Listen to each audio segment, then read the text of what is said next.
নমস্কাৰ আপোনালোকক পোনপ্ৰথমে আমাৰ জব আপডেট চেনেললৈ স্বাগতম জনাইছোঁ আৰু আজি এটা নতুন ভিডিঅ' আলোচনা কৰিম যিসকলে আমাৰ চেনেলটো নতুনকৈ আহিছে আপোনালোকে চেনেলটো ছাবস্ক্ৰাইব কৰিব আৰু আপোনালোকৰ যিমান বন্ধু বান্ধৱ আছে সকলোৱে আমাৰ এই চেনেলটো শ্বেয়াৰ কৰি দিব এই ভিডিঅ'টো মই যিটো ভিডিঅ' বনাম এইটো আপোনাৰ অসম পুলিচৰ যিটো ড্ৰাইভাৰ আৰু ড্ৰাইভাৰৰ যিটো চিলেকশ্যন প্ৰচেছটো কেনেকুৱা তাৰ ওপৰত আমি আলোচনা কৰিম তাৰপিছত অসম পুলিচৰ আপোনাৰ যিটো ভাইভা যিটো একেবাৰে লাষ্টত যিটো আমি ইণ্টাৰভিউ বুলি কওঁ সেই ইণ্টাৰভিউটো কেনেকুৱা হৈছিলে ওকে যিটো সাক্ষাৎকাৰ যিটো আমাৰ লৈছিলে সেই সাক্ষাৎকাৰটো কেনেকুৱা কুৱেশ্যন সোধে আমি তাৰ ওপৰত ইয়াত আলোচনা কৰিম প্ৰথম কথা হ'ল আপোনালোকে অসম পুলিচৰ সাক্ষাৎকাৰ দিবলৈ হ'লে তাৰ আগত আপোনালোকৰ ফিজিকেলটো ভালকৈ কৰিব লাগিব মানে PST and PET ভালকৈ দিব লাগিব মানে আপোনালোকৰ এভাৰেজ মই যদি চাওঁ ইউবিৰ ক্ষেত্ৰত আপোনালোকৰ 33 পাব লাগিব নেক্সট যিটো ৰিক্ৰুইটমেণ্ট হ'ব তাত 33 পাব লাগিব আৰু এবিৰ ক্ষেত্ৰত যদি আমি চাওঁ তেতিয়াহ'লে আপোনালোকৰ 53 আপোনালোকে ধৰিব লাগিব এভাৰেজটো ওকে তেতিয়া আপোনালোকে ৰিটাৰ্ণলৈ কোৱালিফাই কৰিব তাৰপিছত যেতিয়া ৰিটাৰ্ণ কোৱালিফাই কৰিব আপোনালোকে যদি ৰিটাৰ্ণটো দিয়ে তেতিয়াহ'লে আপোনালোকৰ পেপাৰৰ ওপৰত মানে ভিত্তি কৰি আপোনালোকৰ কাট অফটো যাব যদি আপোনালোকৰ পেপাৰখন হাৰ্ড হয় তেতিয়াহ'লে কম কাট অফ যাব আৰু যদি আপোনালোকৰ পেপাৰখন ইজি আহে তেতিয়াহ'লে আপোনালোকৰ মানে কাট অফটো বেছি যাব ওকে এইবাৰ যিহেতু পেপাৰখন হাৰ্ড আছিলে গতিকে এইবাৰ কাট অফটো অলপ মানে মিডিয়াম টাইপৰ আছিলে ওকে ইমান ল' যোৱা নাই ইমান হাইও যোৱা নাই সেইকাৰণে তেনেকৈ গৈছে তাৰপিছত আপোনালোকে যেতিয়া ৰিটাৰ্ণটো কোৱালিফাই কৰিব তাৰপিছত আপোনালোকৰ আকৌ কাট অফ লিষ্ট মাৰিব মই AB UB AP আৰু এইখিনি কথা কৈ আছোঁ ড্ৰাইভাৰটো পিছত ক'ম তাৰপিছত আপোনালোকৰ সাক্ষাৎকাৰলৈ মাতিব যিটো আমি ইণ্টাৰভিউ বুলি কওঁ সেই ইণ্টাৰভিউত আপোনালোকৰ ল'ব যে আপোনালোকৰ যিখিনি আপোনালোকৰ ফৰ্মেল যিটো ড্ৰেছ ওকে আমাৰ ল'ৰাৰ ক্ষেত্ৰত ব্লেক পেণ্ট তাৰপিছত হোৱাইট চাৰ্ট ওকে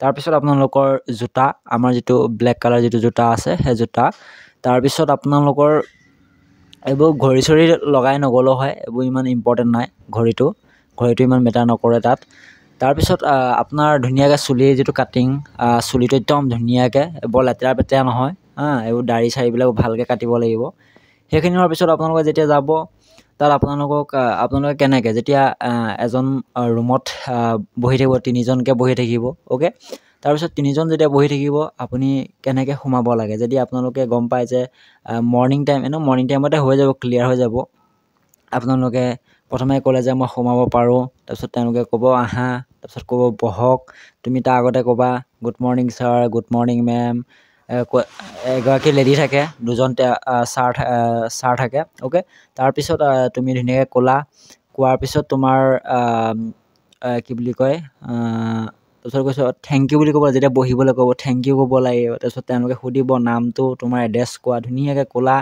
তাৰপিছত এটা জিকে কুৱেশ্যন সুধিব মোক সুধিছিলে DGP কোন আমাৰ অসমৰ DGP কোন যিহেতু সেইখন সময়তে আমাৰ DGP গৰাকী সাল সলনি হৈছিলে সেই DGP কথা সুধিছে মোক মই ক'লোঁ তাৰপিছত মোক কৈছে যে তুমি কিবা কৰি আছা নেকি মই ক'লোঁ যে মই এতিয়া বৰ্তমান ডেলিভাৰী বয় হিচাপে কৰ্মৰত আছিলোঁ ক'ত বুলি কৈছে মই কৈছোঁ যে মোৰ টিয়কত মই ডেলিভাৰী বয় হিচাপে কাম কৰি আছিলোঁ তাৰপিছত কৈছে আৰু কি জানা মই বোলো গাড়ী চলাব জানো তাৰপিছত কৈছে তোমাৰ আৰু বেলেগ কিবা জানা নেকি মই কৈছোঁ যে মই কাৰ্পেণ্টাৰ মোৰ অলপ আইডিয়া আছে আৰু যিখিনি পকা মিস্ত্ৰী সেইখিনি মোৰ আইডিয়া আছে গতিকে যিহেতু মই একেবাৰে হেড নহয় কিন্তু মই যিখিনি মানে অলপ মই কামবিলাক জানো গতিকে সেইবোৰ কথা সুধিছিলে তাৰপিছত আৰু কেইটামান প্ৰশ্ন সুধি মোক কৈছে তাৰপিছত সুধিছে যে তোমাৰ ফিজিকেল মাৰ্কছ কিমান ৰিটেন কিমান তাৰপিছত ফাৰ্ষ্ট প্ৰিফাৰেঞ্চ কি দিছা ওকে সেইবোৰ কুৱেশ্যন সুধিছে সেইবোৰ কুৱেশ্যন সোধাৰ পিছত মোক কৈছে তুমি যাব পৰা মই ধুনীয়াকৈ তাৰপিছত আহিছোঁ আপোনালোকক যোৱা মেলা সকলোবিলাক A to Z আপোনালোকক চাব ওকে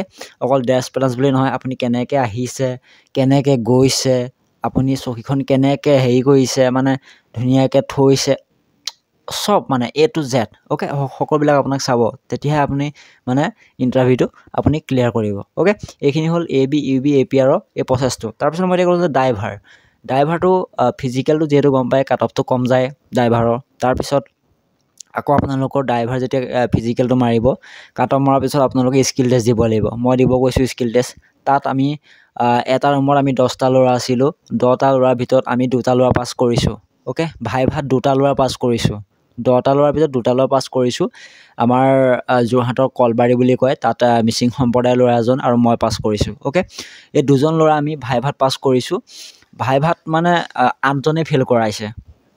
ভাইভাটো বহুত মানে বহুত টান আছিলে। অ'কে, যিটো পুলিচ ড্ৰাইভাৰৰ যিটো ভাইভা সেইটো বহুত টান আছিলে। 8জন ফেইল কৰাটো যথেষ্ট। তাৰপিছত তাত সুধিছে তোমাৰ গাড়ী চলোৱা কিমান বছৰ হ'ল, গাড়ী এইবিলাক যিবিলাক চিম্বল আছে, আমি ইউ টাৰ্ণ যিবিলাক টাৰ্ণবিলাক আছে, চিম্বলবিলাক আছে, সেইবোৰ আমাক সুধিছে। এনেকুৱা এখন ধুনীয়া টেবুলত থৈ দিছে, সেইবোৰবিলাক সুধিছে। তাৰপিছত কৈছে যে তোমাৰ গাড়ীৰ সকলোবিলাক বস্তু সোধে। কাৰ কপালত কি পৰি যায় কোনেও ক'ব নোৱাৰে, চব বস্তু সুধিব। তাৰপিছত আমাক এটা হেৰি দিছে, কুপন দিছে যে তুমি টেষ্ট কৰিবলৈ, মানে গাড়ী আমাক চলাবলৈ দিছে। মই বলেৰো এখন চলাইছোঁ।